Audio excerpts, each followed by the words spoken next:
The most ambitious open worlds are defined by more than just waypoints and checklists. For modern titles, a large map isn't their primary draw either. The most rewarding open world games instead bring complexity and depth, whether that's through interlocking systems, realistic mechanics, dynamic environmental events, or a combination. The absolute best showcase how their systemic web presents emerging moments too, where systems collide to yield unexpected or unpredictable gameplay. The 10 titles in this rundown represent this complexity in their own ways, proving that depth wins over scale. Death Stranding 2 on the beach. Death Stranding is already a logistical nightmare, yet Hideo Kojima's sequel doubles down on its predecessor's systemic foundation, layering even more complexity onto its unintuitive traversal mechanics. See, at its core, Death Stranding 2 on the beach remains tied so carefully to movement, planning routes, and balancing cargo, all while adapting to treacherous environments that continuously push back. But that's the thing with this follow-up.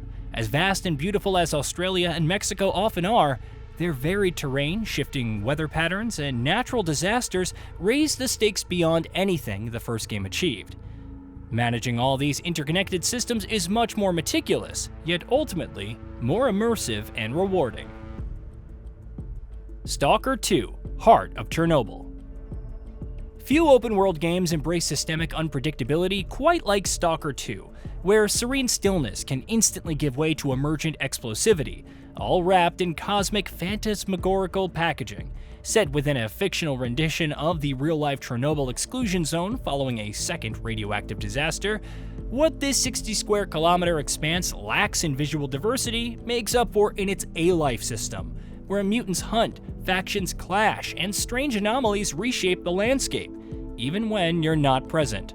On top of all this are survival mechanics, hunger, radiation, degrading firearms, which demand constant awareness.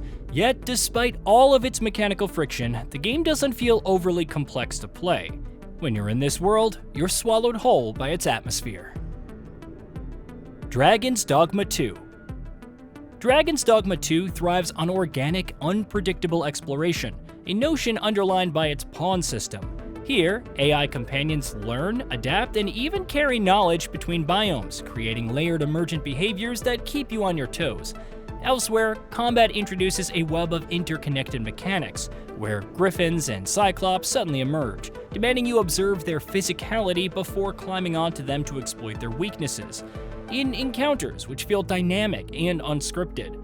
And into this, a vibrant ecosystem where cultures clash and factions skirmish for dominance, and the game's limited fast travel feels like a lack of convenience and more like an outward refusal to hold your hand when things get hairy. Crimson Desert. Leading up to Crimson Desert's release, conversations were dominated by the game's frankly absurd amount of overlapping mechanics, systems, and activities. Look, now it's out, it's fair to say its myriad structures don't always align, but one thing that you can't fault the developer for is their determination to create an experience which mirrors their ambition. Combat is deeply physics-based, environmental interaction plays a key role in how encounters unfold, dynamic weather shapes expeditions, and NPCs react to your actions. The game's open continent seems both bent by your influence and able to operate independently of you. If the studio keeps delivering meaningful post-launch support, Crimson Desert could stand as one of the most intricate open worlds ever built. The Legend of Zelda: Tears of the Kingdom. Another sequel on this rundown which takes the systemic experimentation of its forebearer and pushes its boundaries to the breaking point. The Legend of Zelda: Tears of the Kingdom stands tall on a foundation of player creativity, where mechanics like Ultra Hand and Fuse allow for near infinite solutions to a raft of obstacles. It's a similar vein Crimson Desert is attempting, a world where physics, chemistry, and environmental interactions all interlock. But the key thing here is that all this emergent problem solving never strays far from intuition. Fire spreads while metal conducts electricity. Objects behave predictably according to the game's rule set. The game is an open world feeling more akin to a playground than a game space. Red Dead Redemption 2. Rockstar's sprawling western isn't just vast, but a meticulous simulation of frontier life. NPCs follow daily routines, wildlife behaves according to ecosystems, and the world reacts dynamically to your actions. sometimes subtly and other times with drastic consequence. The game's systems feed into each other too, from weapon maintenance to merchant interactions to horse bonding, giving a stately, deliberate pace to its realism. This one's authenticity underscores its complexity, delivering a world which feels lived in no matter your actions. No Man's Sky. It's now light years away from its controversial launch. No Man's Sky has evolved into one of the most systemically rich open worlds in gaming. Its procedural generation creates an almost limitless universe, sure, but it's how its mechanics layer on top of that which has given it longevity.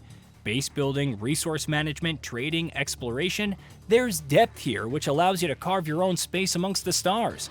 Whether you're an explorer, trader, or builder, there's possibilities here as endless as its solar systems. Metal Gear Solid 5: The Phantom Pain. The games on this rundown each demonstrate how they handle systemic mechanics, but none can rival how Metal Gear Solid 5: The Phantom Pain weaves its emergence into fully fledged stealth. Here, the open world isn't a backdrop, but a toolkit, where you adapt to your enemy's behavior and vice versa. They'll call reinforcements, issue orders to wear helmets, or change patrol patterns to keep your tactics agile. Furthermore, weather, time of day, and your equipment choices can all shape mission outcomes, presenting a complex web of possibilities. Few games deliver emergence as successfully as The Phantom Pain. But then again, other titles don't push flexibility as extremely as Kojima's last outing for Konami. Kenshi. Kenshi is inarguably one of the most unforgiving open-world games in existence. If you think Stalker 2's warring factions, hunger mechanics, and in-game economy are challenging, chuck serious injury like limb loss into the equation and you're close to realizing the game's complexity. See, where Stalker 2 requires you to manage each survival system, staying alive in Kenshi demands you understand how all these systems interact, and how your choice can have very real consequences for how you're perceived in the world. You can build settlements, you can trade, fight, or hide. And whatever you do, there's very little signposting. When you're engaging with this world, managing your squad, building your town, Kenshi offers unparalleled freedom. To get to this point, however, requires masochistic resolve. Project Zomboid. Actually, if there's any rival for Kenshi's uncompromising difficulty, then it's Project Zomboid. Like Kenshi, opaque complexity and the demand to understand a wealth of overlapping systems just to survive are Project Zomboid's defining features. Every mechanic from hunger to sickness, stress, and even boredom must be thoroughly understood. You'll need a firm grasp of its crafting mechanics as well, as the world relentlessly evolves over time. Power shortages, droughts, and environmental decay require you to rethink your base building strategy, shaping the challenge far beyond managing your character's biological and psychological needs. Bonus: Kingdom Come Deliverance 2. For a bonus entry, we're going for Kingdom Come Deliverance 2, as its realism-driven complexity and deep simulation systems just can't be ignored. Firstly, its medieval open world is far vaster than its predecessor, with NPC routines, reputation, and even your appearance driving how it molds itself around you. Likewise, progression is organic in that your skills improve through use rather than traditional leveling up. There's a steep learning curve at first, but your commitment is rewarded with a world which feels unusually grounded. Hey, did you know that we at GamingBolt upload new videos every day? Stick around, drop a like, subscribe, and hit that bell. And let us know what kind of content you'd like to see in the future with a comment below.